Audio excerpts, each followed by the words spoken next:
Et rebonsoir à toutes et à tous. Merci Philippe de votre attente attentive. Eh bien, je vais me permettre donc d'inaugurer la session conclusive de ce colloque absolument passionnant. Et je me permets donc de dire un mot de vous, Philippe Teillet. Vous êtes donc maître de conférence en sciences politiques à l'Institut d'études politiques de Grenoble. Vous êtes également membre du laboratoire de recherche PACT, donc une unité mixte CNRS-UGA, donc l'Université de Grenoble et Sciences Po. Un labo qui donc est sous le signe de l'interdisciplinarité également, qui s'attache entre autres aux relations au territoire. Vos recherches concernent les politiques culturelles, leur place dans la recomposition des territoires, la confrontation de leur paradigme, que ce soit donc la démocratisation culturelle, la démocratie culturelle, les droits culturels, l'intégration des questions culturelles dans le cadre justement des politiques de transition écologique. Vous êtes également responsable du master direction des projets culturels à Sciences Po, Grenoble, en collaboration avec l'Observatoire des politiques culturelles. Vous avez récemment fait paraître, entre autres, un ouvrage intitulé « Les projets culturels de territoire » en 2019 et un article « Sauver le secteur culturel peut-il tenir lieu de politique » publié en 2021. Merci beaucoup d'être présent et puis donc d'intervenir en conclusion. Je pense une problématique peut-être d'ensemble peut être celle de se demander le rôle des politiques culturelles dans tous les sujets que nous venons d'aborder. Et puis, au-delà du rôle de l'artiste, qu'on a déjà pas mal abordé au cours de ces tables rondes, peut-être la question de sa reconnaissance, et puis de la dimension politique de l'œuvre de l'artiste en relation donc au territoire. Voilà, ou d'autres questions ou problématiques que vous souhaitez mettre à l'honneur dans votre intervention. Merci beaucoup, Philippe. Bien, merci à vous et merci pour cette invitation à conclure la journée ou l'après-midi plutôt.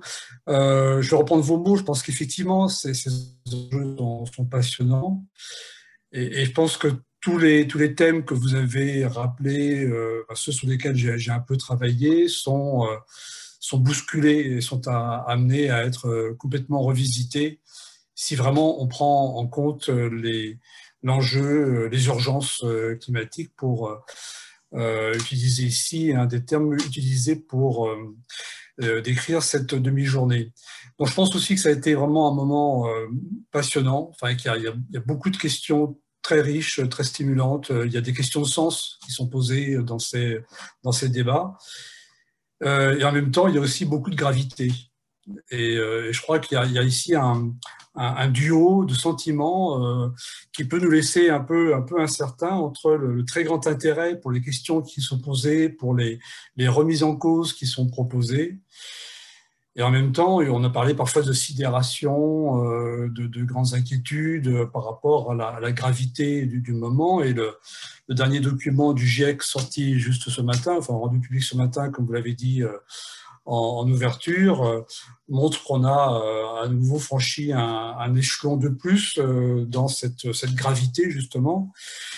Et c'est souvent d'ailleurs le cas quand on travaille sur les questions politiques, d'avoir à la fois des thèmes ou des sujets passionnants, mais qui sont graves, qui sont dramatiques. Alors c'est le cas de guerre. Tout à l'heure, on a parlé de la Première Guerre mondiale. Enfin, ce qu'on en a dit montre bien ce qu'a été cette boucherie. On peut parler de totalitarisme ou des transitions post-totalitaires, comme on l'a évoqué à propos de Tchernobyl indirectement.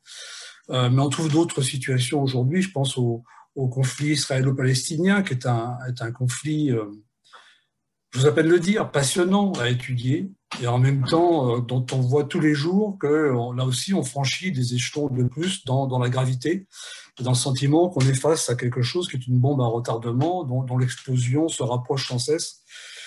Donc on est sans cesse pris par cette tension, je crois. Alors Baptiste Lanaspez l'a aussi bien rappelé, dans l'histoire de la philosophie de l'écologie, on a commencer plutôt par le sentiment de renaissance, enfin, d'avoir accès à de nouvelles lumières, à une nouvelle cosmologie. On n'est pas comme aujourd'hui dans cette vive inquiétude, dans des réflexions sur l'effondrement comme on les trouve aujourd'hui, qui alimentent aussi bien sûr des publications. Il y a beaucoup de choses qui s'écrivent et qui se publient à ce sujet. Mais il a bien fait de rappeler cet enthousiasme qui était le sien pour découvrir et faire découvrir cette philosophie de l'écologie. Et qui l'anime encore aujourd'hui, parce qu'il y a effectivement de quoi ici repenser tout un ensemble de questions, d'enjeux différemment et de franchir une étape intellectuelle sensible. Je reviendrai un petit peu après, mais Freddy Maignan l'a dit aussi, au fond, il sent que quelque chose est en train d'émerger, une énergie créative ou créatrice émerge aujourd'hui, une disponibilité pour de nouvelles actions et de nouveaux discours. Voilà, donc je pense que cette ambivalence entre quelque chose d'extrêmement passionnant et en même temps grave, ça a marqué cette demi-journée et beaucoup de nos débats. Alors, pour ma part, donc j'ai retenu en gros 2 axes de questionnement pour évoquer cette journée, sans résumer les propos tenus, et je ne vais pas pouvoir citer tout le monde, mais je me suis nourri de pratiquement toutes les interventions. 2 axes de questionnement qui m'ont semblé traverser les tables rondes. Donc, l'un du côté du sensible, ce qui ne va pas être très surprenant, et l'autre, pas plus surprenant d'ailleurs, du côté des récits. Alors, du côté du sensible, il m'a semblé qu'il y avait ici trois paradoxes qui étaient apparus durant nos échanges. Un paradoxe, alors que j'ai repris aussi de ce qu'a dit Baptiste Lanaspez en ouverture, qui évoquait une renaissance intellectuelle, de nouvelles lumières. Et je crois qu'il y a un paradoxe d'abord qui est que j'appellerais un paradoxe biologique. C'est que par rapport justement aux lumières anciennes et à des révolutions coperniciennes, je pense qu'il ne s'agit pas ici, parce que nous éprouvons actuellement, n'a pas qu'une simple dimension intellectuelle. Ce qui est en jeu, c'est du vivant aujourd'hui. C'est du vivant non humain, bien sûr, la nature, mais du vivant humain et la relation que nous avons à ce non humain, donc à tout ce vivant dont nous faisons partie. Donc là, on n'est pas dans quelque chose qui est simplement de changer notre conception de notre place dans l'univers. Enfin, c'est pas la révolution copernicienne. Et on l'a dit à plusieurs reprises, ce n'est pas seulement scientifique. Au fond, c'est pas simplement des statistiques et des données. Donc il y a cet élément-là, mais pour qu'il y ait paradoxe, c'est qu'aussi on l'a dit à plusieurs reprises, il y a un besoin de sensibiliser. Enfin, il semble que le sensible soit au fond notre cible ou la cible de projets artistiques. Il faut, on l'a dit, cultiver le vivant. Et donc, il y a quelque part du vivant qui est en cause, mais comme si nous n'étions plus vraiment vivants et qu'il nous fallait nous réanimer, au fond, nous rendre à nouveau vivants pour être à nouveau sensibles à ce qui se passe actuellement. Donc, ce qui est très, très curieux comme situation, c'est là où il y a, à mon avis, du paradoxe. Il y a une forme d'anesthésie, puisqu'il faut resensibiliser alors que c'est le vivant qui est touché ici. Donc, on a quelque chose d'assez curieux à voir. Alors, il y a un deuxième paradoxe, qui est un paradoxe réflexif, et qui est venu notamment alors, à propos de ce que Hélène Schmutz a pu dire, mais aussi Antoine Choplin l'a évoqué à un moment donné, c'est qu'on a affaire, alors dans la première table ronde, à des territoires inhumains, mais en même temps, enfin, ce qui fait le paradoxe, c'est que ces territoires sont inhumains pour des raisons humaines. Enfin, l'humain est à la fois victime et cause de la situation. Donc il y a quelque chose ici qui est difficile à comprendre. Et d'ailleurs, Antoine Choplin a fait un lapsus, c'est-à-dire qu'il a commencé à parler d'humanité pour décrire de l'inhumanité, en fait. Enfin, on ne sait plus très bien au juste, bien sûr, dans ce cercle vicieux de l'auteur victime, ce qui est humain ou inhumain. Et on voit en même temps une forme d'adaptation, de survie, donc d'une nature qui reprend ses droits, mais on va essayer quand même de faire face à tout cela, mais mais pas comme on le faisait auparavant, d'une façon dominatrice, mais d'une façon beaucoup plus modeste, parce qu'on a appris de cette situation quelque chose. Mais donc là, il y a vraiment une réflexivité à développer hein, sur cette inhumanité dont l'humanité est la cause. Et je pense que aussi Freddy Maignan l'a évoqué à propos du concret dans lequel se trouvent des sites de massifs, mais de besoin de recul, donc de comprendre et de faire en même temps des choses. Et puis il y a un troisième paradoxe qui est un paradoxe que je dirais artistique, parce que alors c'est là aussi des choses que l'on a entendues. Bon, Antoine Chopin l'a dit, mais le sensible est tellement touché parfois, en tout cas chez des artistes, qui a un effet de sidération qui, comme donc ça a été dit, peut conduire aussi à du silence, c'est-à-dire au fond à ne rien dire, ou comme Baptiste Lanaspez avait évoqué à propos des travaux de Deborah Bird-Rose, au fond il ne s'agit pas d'écrire un nouveau récit, mais de retrouver peut-être des récits, donc une position beaucoup plus modeste, et d'entendre des récits de vérité, enfin, de vrais récits au fond, que le réel s'exprime, au fond que la réalité soit là.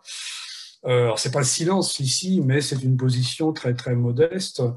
Donc les artistes hein, qui ont parfois eu tendance à essayer d'être à l'avant-garde, de préfigurer, de voir des évolutions, de dénoncer par avance, etc., sont ici ramenés à des positions plus modestes. Alors on a parlé aussi de hauteur de soi, de hauteur d'homme, etc., mais avec un effort pour lutter contre la sidération. Enfin, si on est sidéré, on n'est plus créateur. Enfin, on est paralysé par la sidération. Donc il y a quelque chose ici qui est au fond ce que j'appelle donc ce paradoxe artistique. Alors le second point, donc c'est le second point des récits. Là encore, je vous propose trois éléments dans cette question des récits. Le premier, c'est sur ce qui fait récit, donc ce que sont les récits au fond. Le deuxième point serait sur qui fait récit, qui sont les auteurs des récits, qui produit ces récits. Et le troisième point serait que fait un récit, au fond, quelles sont les suites du récit, quels sont les changements. On a parlé de ça dans les échanges sur le chat, il y a eu ces questions qui ont été posées. Alors, ce qui fait récit, d'abord, on a vu qu'il y avait des interrogations récurrentes. Bruno Tercuir est parti, mais il s'est interrogé sur les formats ou les formes de ces récits. Est-ce que c'est la littérature qui reprend un ascendant ici? Est-ce que ce sont les arts visuels qui aussi donnent à voir des choses? Est-ce que ce sont des spectacles vivants? Et donc, Bruno Tercuir semblait regretter leur faible présence ici. Et toutes ces disciplines, je n'ai pas bien sûr tout cité, mais toutes ces disciplines artistiques sont plus ou moins intenses, mobilisées dans ces questions. Et puis, il y a aussi à quelles occasions? Est-ce que c'est à l'occasion de festivals, d'événements, ou est-ce que c'est une activité ou une production artistique tout au long d'une carrière? Et on a parlé aussi de projets artistiques qui se déroulent sur des décennies, voire des siècles, des siècles, effectivement, ce qui avait été évoqué à un moment donné. Ce qui fait récit aussi, c'est une interrogation sur le fond. Alors, il y a une formule d'un de mes anciens collègues de Sciences Po Grenoble, Pierre Favre, qui parlait en disant comprendre le monde pour le changer. Comprendre le monde pour le changer, alors il parlait de la science politique, hein, mais au fond, on est à peu près ici dans les mêmes questions, c'est-à-dire qu'il s'agit à la fois de comprendre, et le récit en sciences politiques, c'est ça, c'est donner des clés de compréhension, donner des symboles pour comprendre quelque chose qui est un peu difficile à comprendre, et comprendre pour changer aussi, donc pour donner une piste de résolution d'un problème, et être éventuellement capable de mobiliser, mais ça dont j'en parlerai après, sur ce que fait un récit.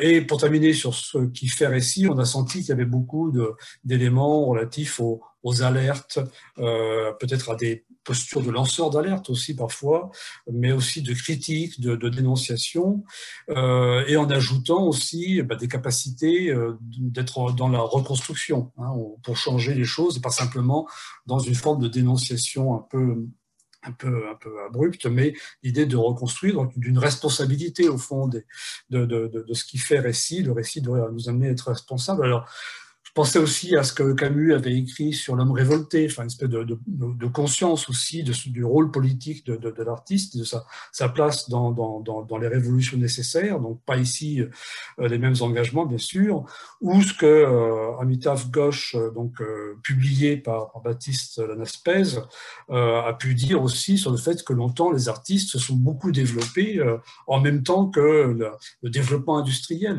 et sans trouver beaucoup à redire à cela, dans une espèce d'autonomie des milieux artistiques. Et donc là, il y a besoin peut-être de responsabiliser et de retrouver récit par cette conscience de leur responsabilité et de leur participation au monde. Ensuite, alors sur le deuxième point, qui fait récit, bon, on a entendu beaucoup ici d'artistes, mais pas seulement d'artistes, il y a eu d'autres types de paroles, donc d'accompagnateurs d'artistes ou de partenaires d'artistes, mais on avait quand même quelque chose de très centré sur les artistes, ou des artistes situés dans des territoires. Donc ça reprend aussi ce que on disait de la philosophie de l'écologie, et situés notamment dans des espaces de massifs, de montagnes, ce qui a été le thème de la deuxième table ronde. Alors ces artistes qu'on a évoqués, qu'on a entendus, situés dans ces espaces, sont, me semble-t-il, des artistes qui travaillent à leur nouvelle identité. Il y a quelque chose d'une reconstruction de l'identité artistique avec... alors c'est Hélène Schmutz qui parlait d'artialisation ou d'artiviste. On voit des termes nouveaux pour évoquer une nouvelle activité, l'artialisation ou l'artiviste ou l'artivisme qu'on pourrait ici utiliser pour parler d'un artiste un peu activiste en même temps.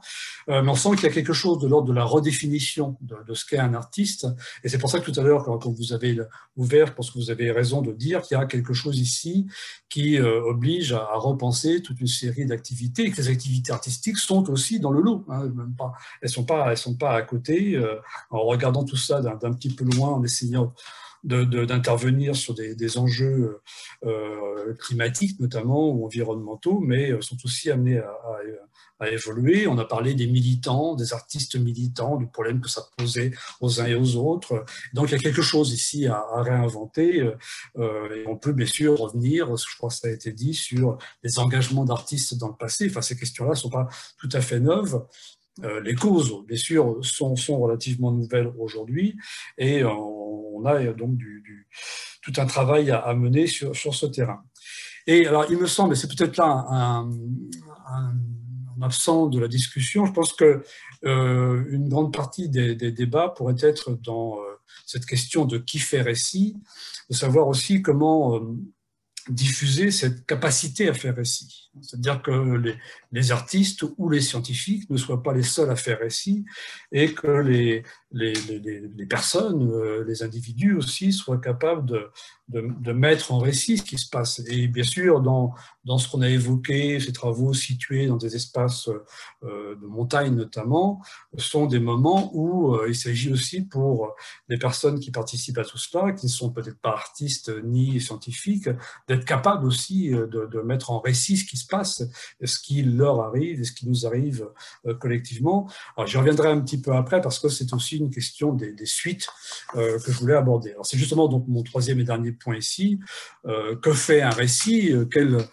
Quelle suite on peut attendre de cette activité de mise en récit ou de travailler sur des récits? Alors, il y a ici une vieille ambition des politiques culturelles. Hein. Vous avez dit que c'était un peu un de mes sujets de spécialisation, qui ont que depuis longtemps une ambition de changer les sociétés et de contribuer à des changements de société, qui veulent conscientiser, qui veulent développer la citoyenneté. Et historiquement, c'était lié à de grandes crises politiques. Donc, on retrouve au fond cela aujourd'hui. Mais bien sûr, le problème de ces politiques culturelles aujourd'hui, indépendamment du sujet qui nous concerne, c'est de savoir quelles sont leurs audiences et à qui parlent aujourd'hui les artistes. Alors bien sûr, c'est une question très, très vaste, mais si on sait que les Françaises et les Français sont de plus en plus amenés à développer une vie culturelle, c'est pas forcément celle que les politiques publiques de la culture proposent qui occupent une majeure partie de leurs activités culturelles. Et donc, quelle attention on peut espérer de la part de nos concitoyennes et concitoyens autour de ces différents projets? Et vous savez que l'attention, c'est une économie aujourd'hui. Donc, il y a beaucoup d'enjeux, beaucoup d'argent investi dans des luttes pour capter l'attention de nos concitoyens par différents moyens. Est-ce que l'on va pouvoir arriver à capter cette attention, pour reprendre la formule, à la maison brûle, mais nous regardons ailleurs. C'est un petit peu ça qui se passe aujourd'hui. Et donc là, il y a vraiment besoin d'un travail plus important et de réflexion sur à qui s'adressent ces récits et comment ces récits peuvent être capables d'avoir des suites politiques. Et je crois qu'on souffre beaucoup de cette division qui s'est produite au début des années 60 entre l'éducation populaire et le secteur culturel, et que donc on a ici cette rupture qui fait que on n'a pas les moyens, on n'a pas les réseaux de l'éducation populaire, et qu'on a des équipements culturels qui ont une activité, qui ont des missions qui ne sont peut-être pas celles que l'on voit apparaître ici. Donc on retrouve ce problème des lieux culturels, des lieux de vie aujourd'hui qu'on espère voir apparaître, des tiers-lieux, parce qu'effectivement il nous manque des espaces d'échange, de partage et de partage de récits communs justement autour de ces questions. Et puis, alors, toujours sur le thème de que fait un récit, c'est la question de l'ambition politique. On a des ambitions politiques, évidemment, puisqu'il s'agit de mobiliser, d'éveiller, donc de provoquer une mise en mouvement. Le problème, c'est qu'on a affaire assez fréquemment à des projets individuels. Enfin, ce sont des artistes prennent la parole avec leurs préoccupations, leurs outils, leur façon de s'exprimer. Et cette prise de parole, elle peut se noyer dans une multiplication des prises de parole que l'on voit dans l'espace public aujourd'hui, un espace public très dégradé, où on ne s'entend plus tellement tout le monde parle en même temps, en fait. Et donc là, il y a quelque chose qui peut être très difficile. D'où l'intérêt de ce qu'on a vu dans l'après-midi et ce qu'avait déjà annoncé un peu Baptiste Lanaspès tout à l'heure, c'est de situer le discours et travailler sur des lieux, notamment des lieux de montagne, où là, il y a des capacités de faire des enquêtes sur ce qui se passe dans ces lieux-là, d'y convoquer à la fois les scientifiques, les artistes, et puis tout un ensemble de professions et puis d'habitants de ces territoires, pour essayer de faire un point sur ces situations et d'avoir l'occasion de rompre cet isolement, cette approche individuelle qui ne débouche sur pas grand-chose aujourd'hui, et d'être capable de faire, au fond, revivre des démocraties, comme John Dewey l'évoquait, autour d'enquêtes dans des territoires, et où chacun peut être en mesure d'apprécier la situation de son territoire, ses évolutions, ses enjeux. Enfin, c'est ce que Julie Michel a évoqué tout à l'heure, mais c'est ce qu'on pourrait un peu plus fortement affirmé comme type de projet culturel et politique. Alors pour conclure, il y a, je pense, deux choses à dire. La première, c'est qu'en évoquant aussi tous ces sujets de l'urgence climatique, il faut rappeler que ça a un impact social et économique terrible. On ne l'a pas dit, mais on le dit habituellement. Je pense que c'est pas parce que vous l'avez négligé, mais parce qu'on avait d'autres sujets. Mais on voit bien que les tensions sociales que l'on connaît aujourd'hui sont largement alimentées par les questions climatiques, et que plus elles vont se développer, plus elles vont provoquer des tensions sociales, parce qu'on aura des mouvements de population vers des espaces qui vont être des espaces privilégiés ou relativement privilégiés dans une évolution très dégradée d'autres espaces, qu'on a des enjeux économiques terribles devant nous. Et donc, les tensions sociales que l'on connaît déjà aujourd'hui, elles vont sans doute augmenter. Ce que l'on voit apparaître actuellement, c'est que ces tensions sociales se traduisent par des crispations. On le sent dans toute l'Europe et dans le monde entier, des crispations politiques qui ne vont pas du tout dans le sens de la prise en compte des enjeux écologiques qu'on a évoqués, qui vont plutôt dans l'espèce de préservation d'un monde ancien que l'on pense pouvoir faire perdurer alors qu'il ne peut pas perdurer. Et donc, c'est là où je pensais notamment aux travaux de Cynthia Fleury, notamment son dernier livre, Sigil amer, sur le phénomène de ressentiment que l'on voit chez beaucoup de populations. En fait, ces situations de déception, d'angoisse par rapport au monde contemporain conduisent à des maux psychiques et à des formes de ressentiment qui peuvent s'exprimer de cette façon très négative par des soutiens à des leaders populistes notamment, voire par de la violence en ligne, etc. Et je crois qu'un des enjeux aujourd'hui, c'est peut-être de retrouver par les récits, et ce que j'évoquais tout à l'heure, par la diffusion d'une capacité de chacun à raconter des choses, à mettre en récit sa situation et à comprendre dans quelle mesure sa situation est liée à des évolutions écologiques, mais aussi énergétiques, politiques et sociales. C'est cette créativité de chacun qui peut être un moyen, et elle le dit très bien Cynthia Fleury, la créativité peut être un moyen de sortir de ce ressentiment pour affronter avec un peu plus de capacité les défis du monde présent et à venir. Et donc je crois que là, on a enfin, je fais comme ça une espèce de programme de politique culturelle comme si j'en avais les moyens et la responsabilité. Ce n'est pas le cas, mais je pense que c'est dans cette direction-là qu'on doit se poser des questions qui sont les questions très anciennes de l'éducation populaire, que je rappelle ici, mais actualisées avec ces enjeux. Et puis alors, bien sûr, il y a, pour terminer, les formules de Baptiste Van Aspes que j'ai beaucoup citées parce que je pense qu'elles sont importantes. On est face à des situations graves, mais aussi face à une renaissance intellectuelle. Et là, il y a quelque chose d'assez enthousiasmant de pouvoir partager un cadre intellectuel qui est riche. On voit des auteurs, on voit des maisons d'édition, on voit des artistes, on voit des tas de choses qui se font. On voit des connexions aussi avec des enjeux comme les questions postcoloniales, les questions de genre aussi qui sont articulées avec tout cela. Voilà, je pense qu'on assiste à un brassage intellectuel et sensible qui peut être aussi extrêmement enthousiasmant, même s'il nous confronte à des enjeux d'une grande gravité. Voilà pour ma conclusion, un petit peu longue sans doute, mais que j'espère complète. Merci beaucoup, plutôt très synthétique et clair. Merci beaucoup, Philippe. J'inviterai éventuellement à la fois les participants et les panélistes à dialoguer avec vous sur ce que vous avez ce que vous avez pu énoncer, qui me paraît effectivement essentiel, d'aboutir, de déboucher à une question un peu plus politique autour de ces deux axes que vous avez déclinés, le sensible et les récits.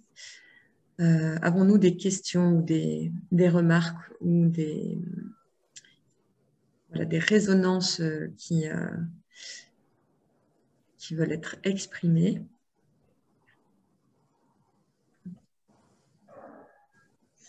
Pas trop, je crois que c'est la fin de journée et qui nous pèse.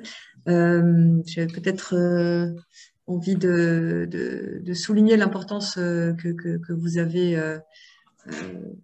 avez mis au devant un petit peu de votre intervention et qui était déjà en fil rouge à plusieurs reprises de l'importance de partir effectivement d'un lieu, d'un espace, du local, de la proximité, à la fois pour lutter contre cette sidération, à la fois peut-être d'inviter le récit à partir de l'intime et à la fois effectivement de tisser dans un territoire donné ces rencontres, ces ponts entre différents mondes. J'y vois simplement et en mode un peu en rebondissant un petit peu par rapport à votre intervention, clairement une raison d'être pour en tout cas la structure que j'anime et qui me semble être parfaitement le lieu de rencontre possible au service d'un territoire et d'habitants et d'habitantes, avec un souci clairement énoncé dans les missions statutaires, de toucher, de pouvoir sensibiliser, de pouvoir participer et d'accompagner des citoyens et des citoyennes à la prise de conscience et puis à un changement de perception, de regard et de pratique.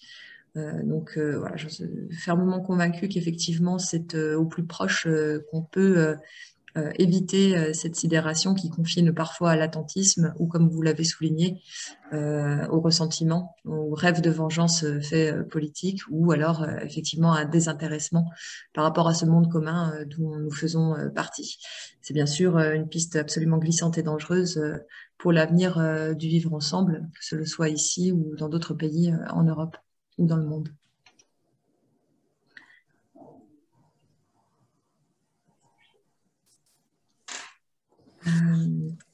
il me semble que peut-être le mot de la fin approche et que je dois peut-être repasser la parole à Scène Oblique, si je ne me trompe pas. Ben, oui, mais merci Anne-Lise. S'il n'y a pas d'intervention, voilà.